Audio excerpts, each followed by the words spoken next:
Hello and welcome back to Run My Arts watercolor tutorial series. And today I'll be showing you how to paint a nice autumn foliage consisting of a few vibrant colors. As you can see from the sample, I took it from my blueberry plant. So it's going to be a very quick and simple tutorial, and the size of the painting is A6, which is half of this A5 sized Canson cold press watercolor paper, 300 grams per square meter. These are the main brushes for the tutorial, and I'm going to be using a mop style brush with a narrow tip, a rigger brush and a micro brush, all from Da Vinci. So the first shade that I'm going to use is olive green yellowish from Schminke Horadam, and I chose this color because it has a yellowish tint into it, and not like a typical bright green, since autumn foliages are losing the lust of green, so I chose to use olive green. So here I'm just showing you how the olive green shade looks like. And if you're not interested in this particular section of mixing various shades to arrive at a color similar to olive green, you can skip this part and jump into the painting process. So if you're not keen to purchase a ready-made olive green shade, or you can't find them, so these I'm just sharing with you alternatives to mixing a few colors, as I'm showing over here. The first color is by mixing permanent green with yellow ochre. Of course it doesn't look exactly like the original olive green shade, but at least it looks similar. And the second color mix is ultramarine blue with the same yellow ochre that I used for the first mix. So I'm just mixing this up until I arrive at the deep and dull looking green shade. So because there's more ultramarine blue, this looks the darkest. And for the next shade, I'm using the same ultramarine mixed with Indian yellow this time, which is a brighter yellow. And you can see the differences in all the olive green shades. They look alike but not the same. So it all depends on what shade are you looking for, as long as it falls within the same shade category. So I hope this color mixing gave you a rough idea on how to arrive at certain shades by just mixing up the paints that you already have. So it's not necessary to invest in another brand new color. Alright, to kickstart the painting, I'm just using my rigger brush and the olive green shade and painting the stem.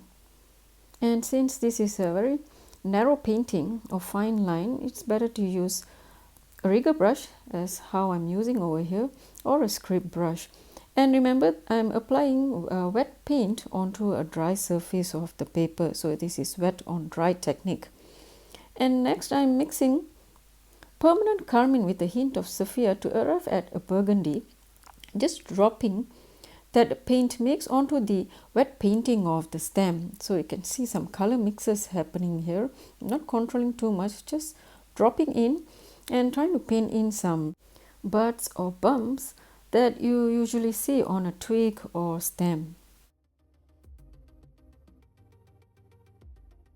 So moving on to paint the foliages, I'm going to use ochre, yellow ochre. You can use Indian yellow or any other yellow of your choice. I just thought of using yellow ochre, which has a much dull appearance compared to an Indian yellow. And with that nice consistency of paint mix, I'm just painting the foliages casually by touching the buds on the stem, so that you can see some flow of the earlier burgundy shade or green shade bleeding into the wet painting of the leaves. If you want a very watery consistency of your paint mix where there's more water, go ahead, you can try painting with that. It's just that you need to have some brush control so that there's not too much of flowiness and leaves going out of its shape. And you can repaint the leaves if you want to darken them. Go ahead. And as you notice, the leaf painting is still wet, so I am dropping in quickly some carmine shade onto the wet surface of the leaf painting. And I'm using a rigger brush to do this because I don't want too much of paint mixing going on. So you just drop in a little bit of your paint, wet paint, onto these wet foliages. You can even use your micro brush and just make some scribbles, that imitates the pattern on autumn leaf. And over here I am also dropping in a little bit of the olive green shade that I had earlier, which I used to paint the stem. So a little bit here and there. You want to make it dominant on one of the leaves, go ahead, like what I'm doing over here.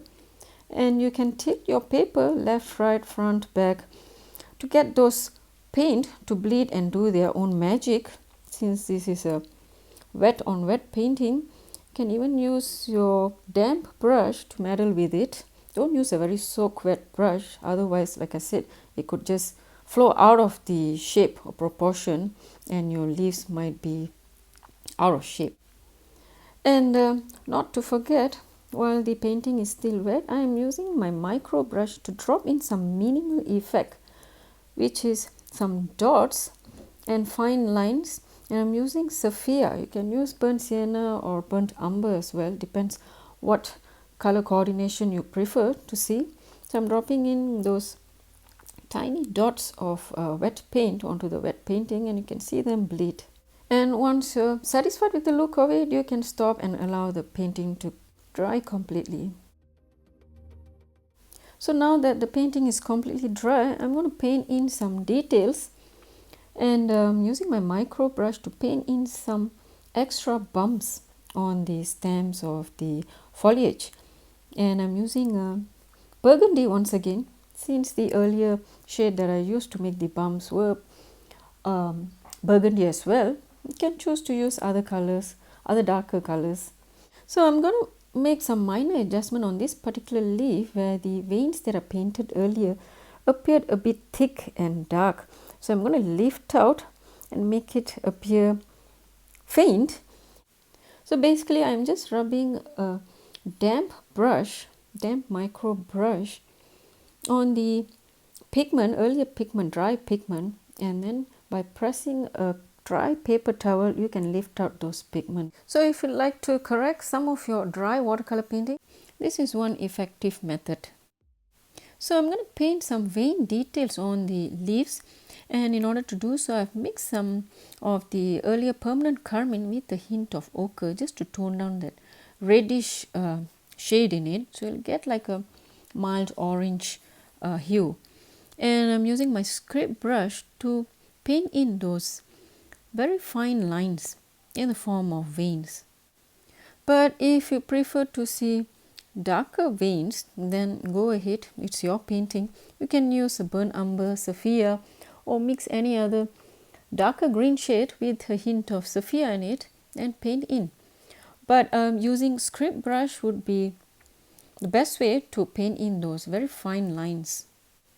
And if you'd like to see more marks on the foliages, then you can use the same scrape brush or a micro brush to paint in some of those tiny micro dots or holes on your leaf painting.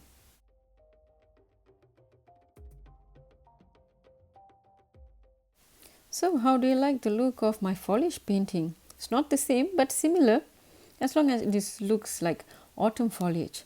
So if you enjoyed this tutorial, then do hit the like and share button, and also subscribe to my channel if you haven't. Thank you. I'll see you in another tutorial. Bye.